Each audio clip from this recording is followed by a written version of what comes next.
एक कमांडो जिसे 15 गोलियां लगने के बाद भी दुश्मन रोक नहीं पाया। एक ऑफिसर जो टेररिस्ट बनकर उनके ही बीच घुसकर उनको ही काट रहा था। और एक हीरो जिसके आखिरी शब्द थे, ऊपर मत आना, मैं उन्हें संभाल लूंगा। दोस्तों, फौजी तो बहुत होते हैं, लेकिन कुछ ऐसे होते हैं जिनका नाम सुनते ही दुश्मन के दिल में खौफ और हमारे दिल में गर्व भर जाता है। आज हम किसी यूनिट या बटालियन की नहीं, बल्कि उन इंडिविजुअल कमांडोज की बात करेंगे जिन्होंने मौत को सामने देखकर भी पलकें नहीं झपकाई। इनकी कहानियां किसी बॉलीवुड मूवी से कम नहीं है। बस फर्क इतना है कि यहां सब कुछ असली था। तो तैयार हो जाइए भारत की असली एक्शन हीरोज से मिलने के लिए। सबसे पहले बात करते हैं मेजर मोहित शर्मा की, जिन्हें उनके दोस्त माइक बुलाते थे। मेजर मोहित शर्मा इंडिया की एलीट पैरा स्पेशल फोर्सेस यानी पैरा एसएफ टीम का हिस्सा थे। एक ऐसी फोर्स जहां सिर्फ सबसे डेंजरस और मेंटली टफेस्ट सोल्जर्स ही पहुंच पाते हैं। ये सिर्फ एक कमांडो नहीं थे, ये एक लिविंग वेपन थे। 2004 में उन्होंने एक ऐसा मिशन किया जो किसी स्पाई थ्रिलर मूवी से कम नहीं था। मेजर मोहित ने इफ्तिखार भट्ट नाम से अंडरकवर ऑपरेशन स्टार्ट किया। उन्होंने अपना हुलिया बदला जो आतंकवादियों की तरह हो, लोकल लैंग्वेज और लाइफस्टाइल अडॉप्ट किया और धीरे धीरे टेररिस्ट्स के बीच उनका भरोसा जीत लिया। सोचिए, आतंकवादी उनके साथ बैठकर खाना खा रहे थे, प्लानिंग डिस्कस कर रहे थे, और उन्हें बिल्कुल अंदाजा नहीं था कि उनके बीच एक इंडियन पैरा एसएफ कमांडो बैठा है। सही वक्त आते ही मेजर मोहित ने उन टेररिस्ट्स की इंफॉर्मेशन इंडियन आर्मी तक पहुंचाई और कई डेंजरस मिलिटेंट्स को एलिमिनेट करवाया। लेकिन उनका सबसे बड़ा बलिदान 2009 के कुपवारा ऑपरेशन में देखने को मिला।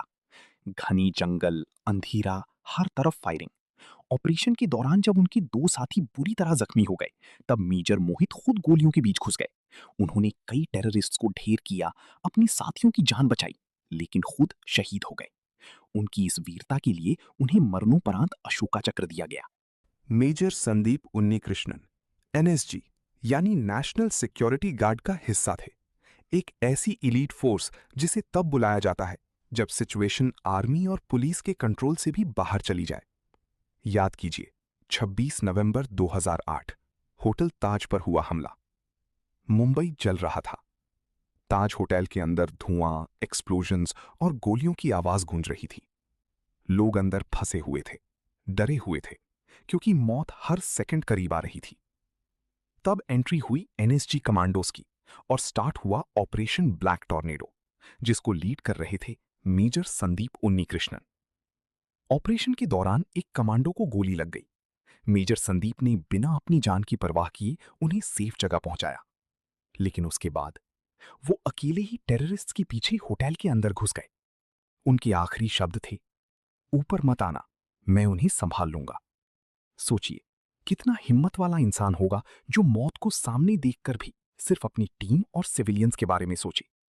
रिपोर्ट्स के मुताबिक उन्होंने कई टेररिस्ट्स को कॉर्नर कर दिया था और कई 100 लोगों की जान बचाई, लेकिन इस ऑपरेशन में वो शहीद हो गए। आज भी 26/11 की बात होती है तो मेजर संदीप उन्नीकृष्णन का नाम सबसे पहले याद किया जाता है। इंडियन आर्मी में एक कमांडो ऐसे भी थे जिन्हें लोग रैम्बो कहते थे। नाम था मेजर सुधीर कुमार वालिया, जो इंडिया की सबसे dangerous special force para SF का हिस्सा थे। इनका जुनून और अग्रेशन इतना डेंजरस था कि दुश्मन भी इनसे डरता था। कारगिल वॉर के दौरान उन्होंने मल्टीपल ऑपरेशंस में हिस्सा लिया और इम्पॉसिबल लगने वाले मिशंस कंप्लीट किए। लेकिन उनका सबसे डेंजरस मिशन था कुपवारा के जंगलों में। अगस्त 1999, घने जंगल, चारों तरफ टेररिस्ट्स और सिर्फ 15 कमांडोज की टीम। मेजर सुधीर ने अपनी टीम के साथ एक बड़े टेरर हाइडआउट पर अटैक कर दिया। इनकाउंटर इतना ब्रूटल था कि उन्हें एक के बाद एक 15 गोलियां लगीं। खून बह रहा था, लेकिन रेडियो पर उनका सिर्फ एक जवाब था, मिशन कंटिन्यू रहेगा। और सच में उन्होंने आखिरी सांस तक लड़ते हुए टेररिस्ट्स को खत्म कर दिया। उनकी इस एक्स्ट्रॉर्डनरी ब्रेवरी के लिए उन्हें अशोका चक्र से सम्मानित किया गया। दोस्तों, ये सिर्फ चंद नाम नहीं है, ये वो जज्बा है जो भारत को सुरक्षित रखता है, जिनकी वजह से हम आराम से सोते हैं, क्योंकि कहीं ना कहीं कोई जवान बर्फीली पहाड़ियों, घने जंगलों या अंधेरी बिल्डिंग्स में अपनी जान दांव पर लगा रहा होता है। इन हीरोज की कहानियां हमें बताती हैं कि असली ताकत बॉडी में नहीं, इरादों में होती है। आपको इनमें से किस हीरो की स्टोरी सबसे ज्यादा इंस्पायरिंग लगी?